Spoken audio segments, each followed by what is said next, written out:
Bonsoir. Nous avons le grand plaisir d'accueillir ce soir 3 intervenants, Didier Laroche, Jean-François Bernard et Yves Hubelmann, 3 architectes en lien permanent avec les questions archéologiques. Iyak Shamlar, Bouakcham, archéologique Konolaren, Ousmane, Uch Mimare, Sayon Jean-François Bernard, Didier Laroche, Yves Hubelmann, Ager Lamaktan, Moutluluk, Douyouyourous.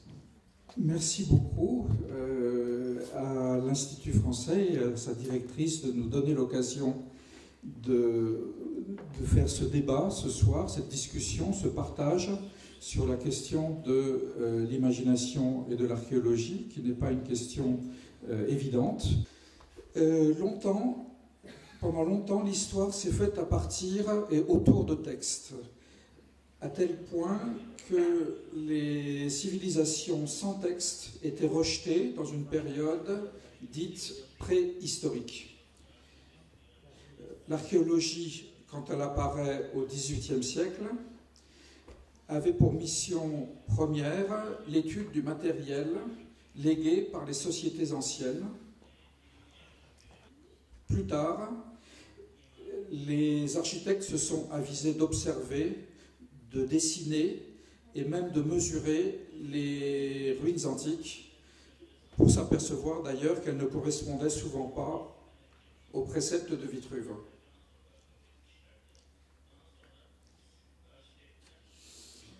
L'étude des fragments architecturaux réclame énormément de temps. Une denrée qui était courante auparavant, mais qui a tendance à se faire de plus en plus rare. Ce monsieur que vous voyez ici sur la photographie, voilà, je le montre mieux, parce que vous ne l'avez peut-être pas vu, ce monsieur dessine un chapiteau. Il a beaucoup de travail encore s'il veut étudier un à un tous les fragments tombés des monuments.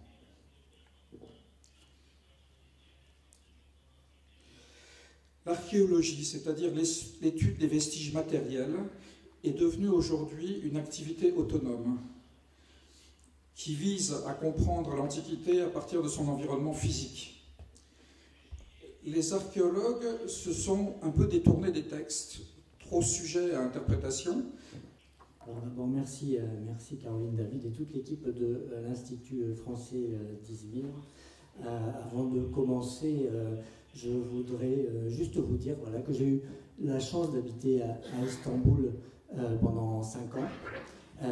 C'était il y a 15 ans, je n'étais pas revenu en Turquie depuis et je suis très heureux d'être.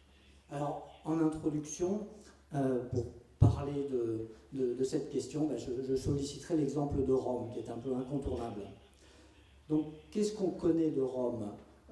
C'est l'imagination. Les savants aussi considèrent que c'est un outil indispensable parce que c'est une frustration énorme d'être devant ces espaces disparus et de ne pas réussir à les faire revivre. Alors on fabrique des images.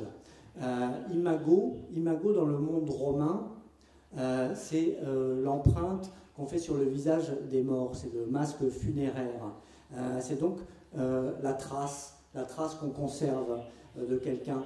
Et donc avec nos images, on est aussi dans cette fonction de l'empreinte, mais c'est l'empreinte de quelque chose qui n'existe plus, mais cette fonction d'arrêter le temps et de garder la mémoire de quelque chose qui n'est plus.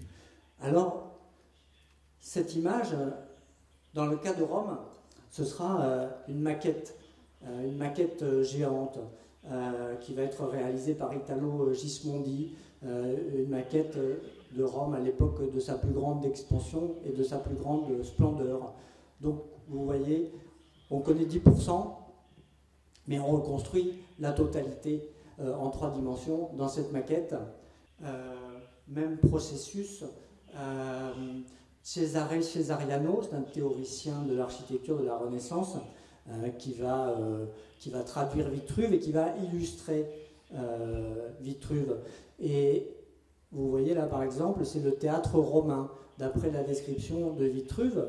Alors vous avez à droite le théâtre d'Éphèse, un vrai théâtre romain, un théâtre grec, je crois, transformé à l'époque romaine.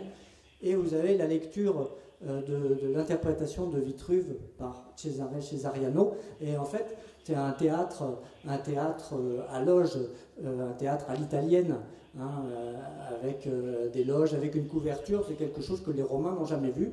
Mais voilà, quand on dessine ça, ces contemporains comprennent tout de suite qu'il s'agit d'un théâtre. Donc on a encore ce dialogue. Alors, quand on parle de dessin archéologique, il y a une espèce d'âge d'or et de référence très forte, en tout cas, pour les Français. J'aimerais bien vous demander si dans cette réalisation, on prend en considération, par exemple, la superficie de chaque parcelle agricole. Alors, Ou on fait n'importe comment, dépendant que de l'imagination de celui qui réalise. voilà, voilà, c'est bien la question. Et comme vous l'avez dit, c'est une visualisation. Parce que Jean-Claude Golvin a dit « je fais des restitutions ». On lui a dit « ah non, non, non, une restitution, c'est un truc scientifique, vous ne faites pas des restitutions ». Il dit « d'accord, je fais la même chose, mais j'appelle ça visualisation ». Et alors, comme effectivement, il en dit plus qu'il n'en sait, il y a une grande part d'imagination. Ceci dit, son raisonnement, c'est qu'il est important de produire une image de ce qu'était Pompéi, et qu'aujourd'hui, avec tout ce qu'on sait, la meilleure image qu'on puisse produire de Pompéi, avec toutes ses faiblesses, c'est celle-là. Alors, le sujet de l'imagination, moi je vais l'aborder en réfléchissant sur les ruines et sur le pouvoir qu'elles ont sur l'imaginaire, le pouvoir d'évocation. Et on l'a beaucoup vu donc, dans les documents qui sont passés précédemment, hein, notamment les documents de la Renaissance ou les documents du XIXe siècle, qui représentent ces ruines comme des éléments qui sont éphémères, qui nous font penser qui nous mettent en face en fait, de la disparition aussi et de la mort. Alors pourquoi je prends cet angle-là? En fait, donc, je vais vous résumer assez rapidement ce que je fais, en fait, mon métier au quotidien, donc, qui est lié à l'archéologie, mais qui est un petit peu particulier. Donc je suis architecte comme mes confrères ici, mais j'ai un petit peu dérivé, je me suis intéressé à une technologie qu'a évoqué Jean-François Bernard. Peut-être plus qu'ailleurs, en fait, nous on a eu beaucoup de facilité à intéresser des gens qui étaient des scientifiques, des ingénieurs de sciences dures, en fait, à venir nous rejoindre pour travailler sur ces techniques qui sont des techniques complexes.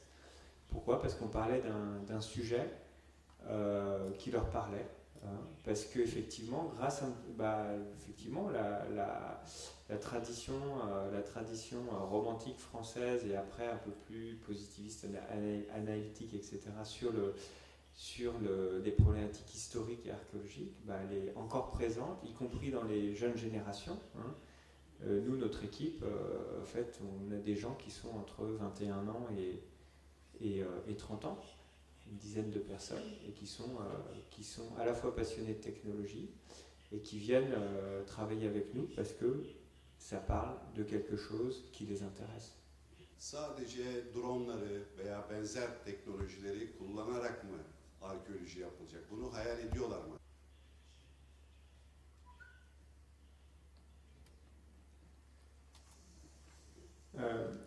Alors, non, j'ai pas peur de ça. Pourquoi? Faut bien comprendre que l'évolution technologique, en fait, souvent ça émerveille quand ça arrive. On a l'impression qu'on va pouvoir tout faire. Mais en fait, quand on approfondit un petit peu, on s'aperçoit que rien ne remplace le contact avec la matière, le contact avec le terrain.